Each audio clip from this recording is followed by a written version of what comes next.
What's going on, y'all? It's your girl Jam here, and welcome back to another video.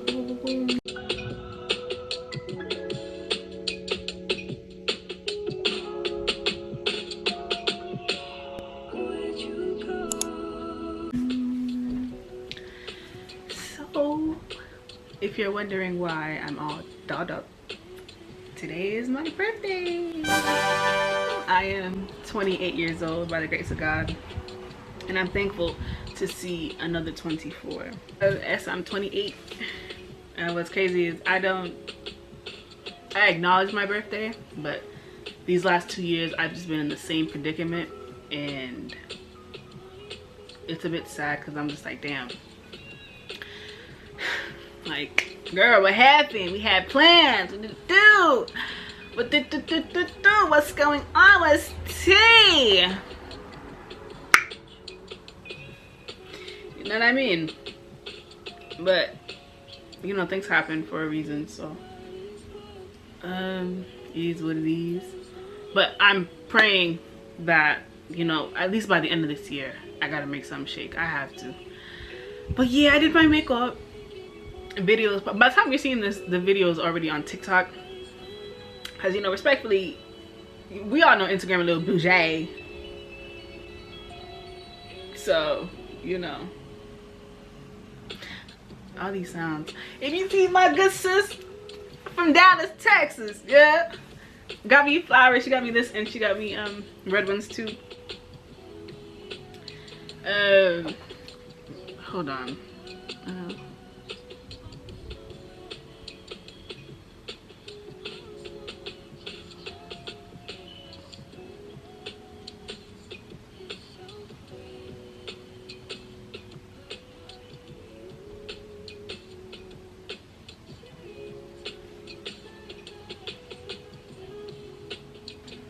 But yeah, you see myself dolled up like this? Don't let the shrinkage fool you, though. Thank you. Don't let it fool you. I was gonna take out my twist, but no.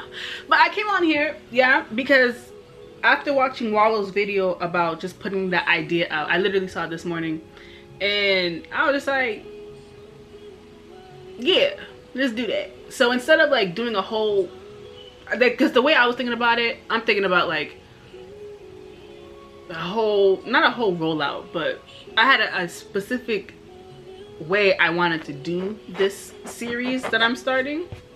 This is the first episode on my birthday. See, thank you. And I was like, let me just start it and see where it takes me, in hopes that it inspires people. I'm so sorry. So sorry.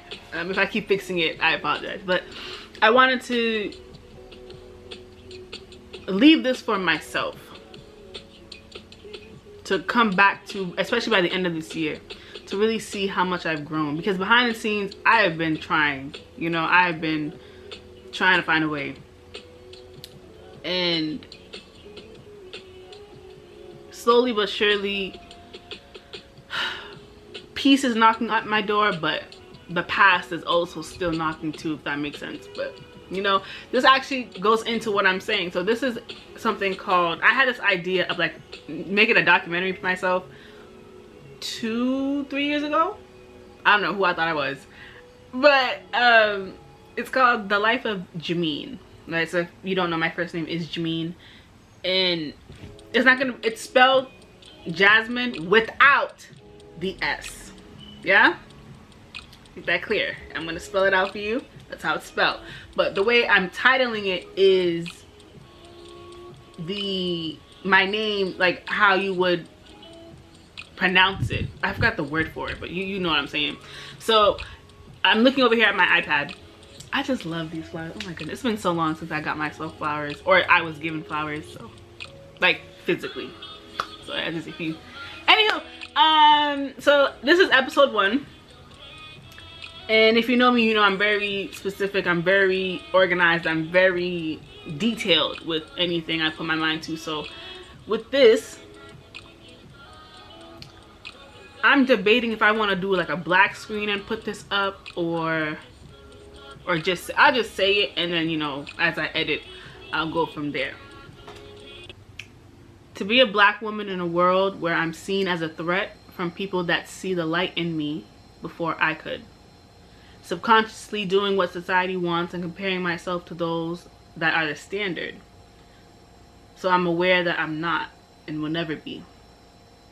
Slowly but surely, understanding that if Dorothy Dandridge, Rosetta Tharpe, Madam C.J. Walker, Claudette Colvin, Annie Marie Taylor, Rosa Parks, Shirley Chisholm, I hope I'm saying her name right, if they can do it, why can't I? I wrote this out as a draft. Clearly, I didn't finish it though. But that's okay. Just pretty much acknowledging I am a black woman. Yeah? And I remember growing up, I wanted to be everything but black. Cape Verdean, white, Spanish, like mentally. Like I was like, I want to be accepted. And growing up, like I will never forget, it was New Year's Eve.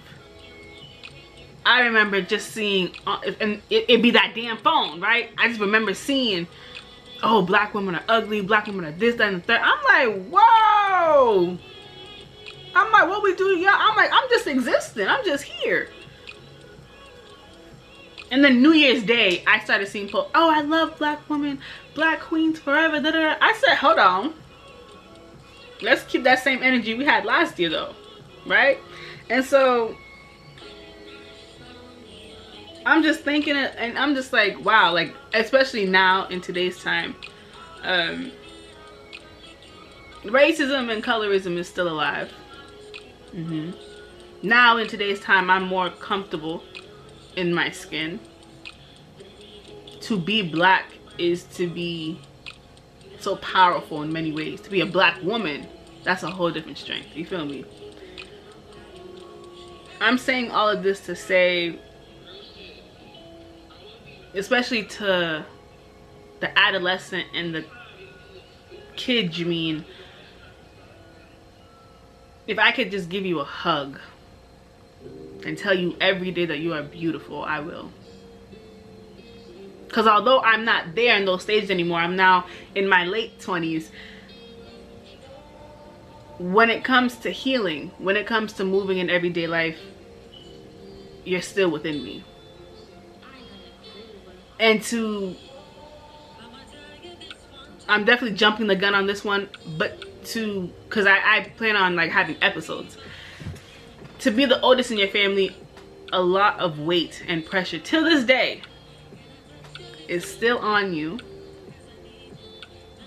Yet understanding that God didn't make a mistake making you. Because there's a different level of strength, not only of being of Haitian descent, but to walk outside in the real world and notice your level of discernment continues to increase. You're watching people you've never met a day in your life be so envious of you or give you a look because they know the power that you have, and slowly but surely you are too. You've watched people that have known you for years continuously hold on to the envy or jealousy that they have just from a look that they give you. After years of trying to understand, what did I do to them for them not to like me? The heart that you have, it's so big.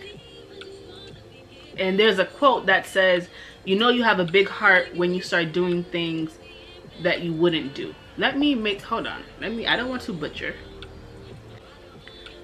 Someone once said, you know you have a big heart when you feel bad for doing what's best for you. And I felt that. And ever since then, you felt it. Whether it's blocking people, not speaking to certain people, not accepting certain behaviors and everything, it's okay.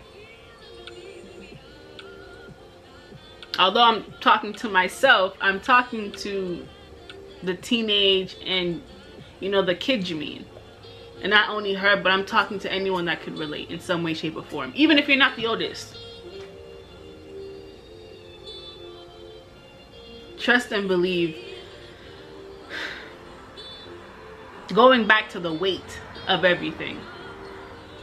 The fears that I've had from generations before me to even having my own fears over the years.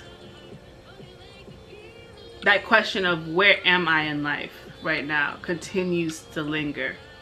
And when you were younger, you probably thought, oh girl, you know what I'm saying, you're gonna be the next Beyonce. And this is where representation comes in. You are going to be the next Beyonce. The next, oh my goodness, who is it? Lord Jesus, I can't even think. Because Beyonce was the only one. The next, no one can be Whitney though. The next Whitney, like, you had such big dreams.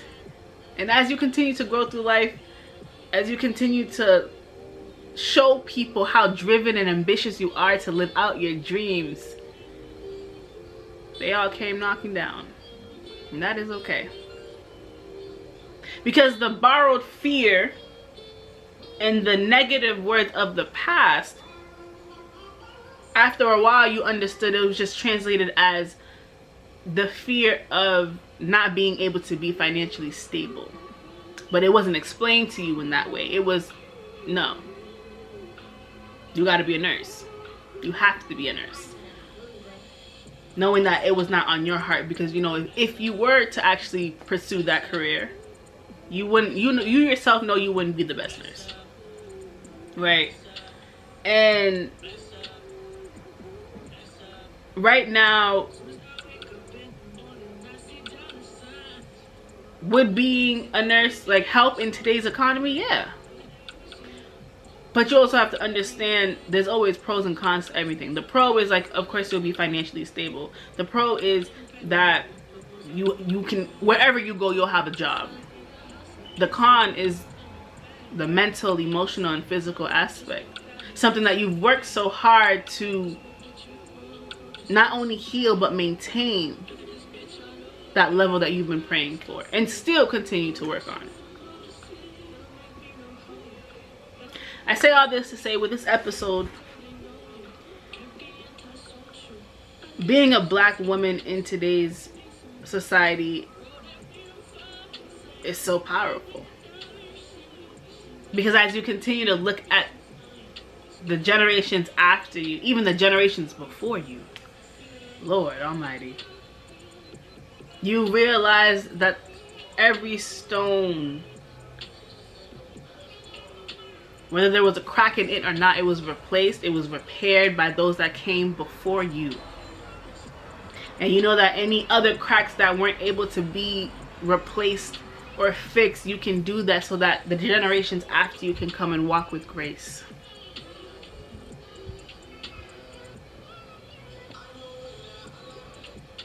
We often talk about, like, the physical aspect of how, like, you know, drugs and alcohol, stress, etc. can show.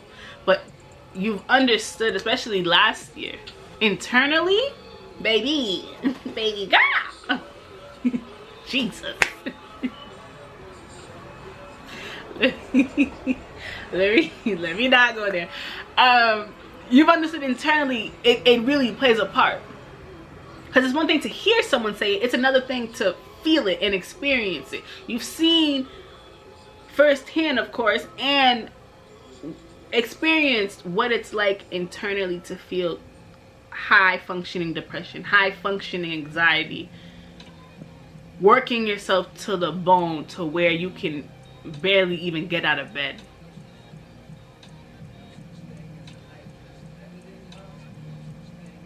I say all this to say, as you continue to grow in this world, girl,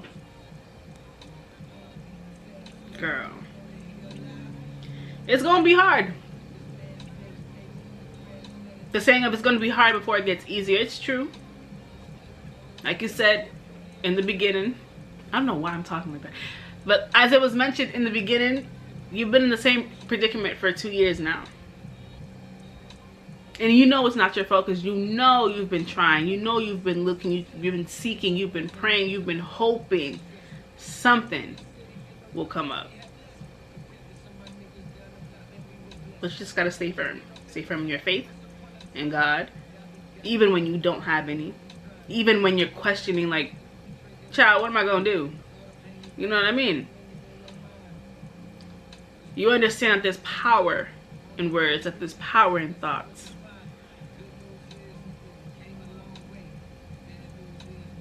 It's gonna be okay. Because to be a black woman in America is very powerful. And you know, especially the heart that you have, again, is so big, so rare. You're placed on this earth to remind people that good people still exist.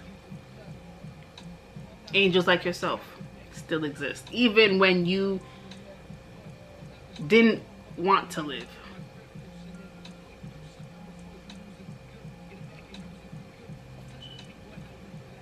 God said, I'm not done with you yet. Even if you don't know what you're meant to do. Because you know your purpose is to help people. And you knew that since middle school, and you know, over time, over the years, you've seen that helping people can be in different aspects. And you've helped anyone that has ever crossed your path in any way, shape, or form. Knowing that you move with your heart and you don't expect nothing back in return from said people. You know your purpose, but you don't know what you're meant to do. And I think that's why, especially with this year, it's really taking the time to understand, like, damn, what do I want out of life? What should I do? That fear from generations before you, it's time to heal from it. It's time to remove it, because the success that you're looking for is on the opposite side of fear. And knowing yourself, you're such a planner. You know what I'm saying? You gotta be down to the bone, down to the last penny. But there's something about moving with faith. Moving with faith is scary. You've heard the stories, you've seen what people have done by moving with faith and not fear. And you want to do it too, but it's just like,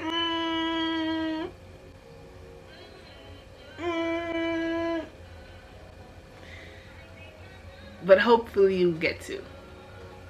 Because now it's time to protect yourself. Because as the oldest, you were told to protect your younger siblings, and you've done a great job.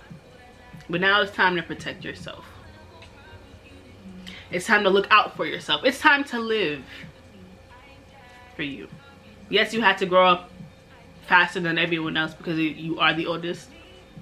Yes, this pressure and this weight continues to weigh you down, but slowly but surely you're asking God to just be like, here you go, big dog. You got it. I don't need it. Not here.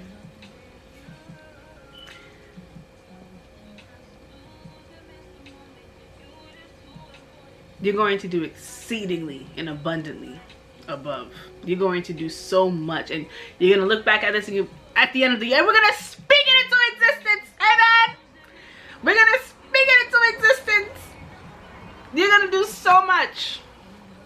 You're going to do so much. You're going to help so many people. You're going to fulfill every single goal, wish, dream that you've ever had. I don't know about being the next Beyonce.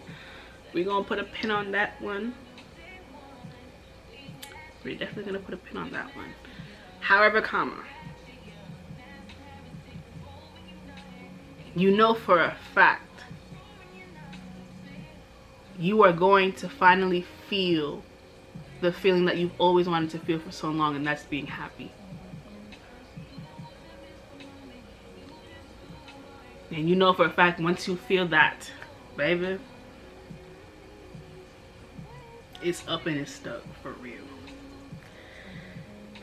So I didn't really have like a way of speaking for this series, but hopefully you're able to resonate with it in some way, shape, or form. This is episode 1 of the life of Jameen. Yeah.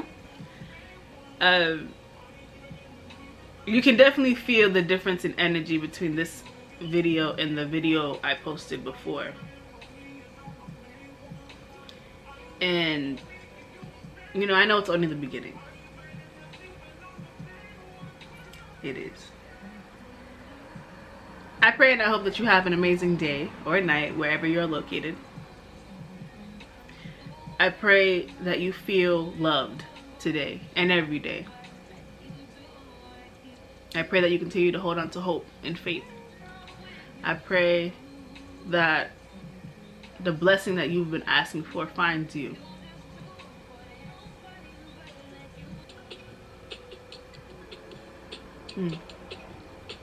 I'm sending you so much love and hugs. I pray and I hope that you have an amazing day or night wherever you're located. And if no one's told you today, I love you. I'm proud of you. I see you. And I'm always, always, always rooting for you. I might do this weekly for the series. Or, girl, bye. Every day, I don't know.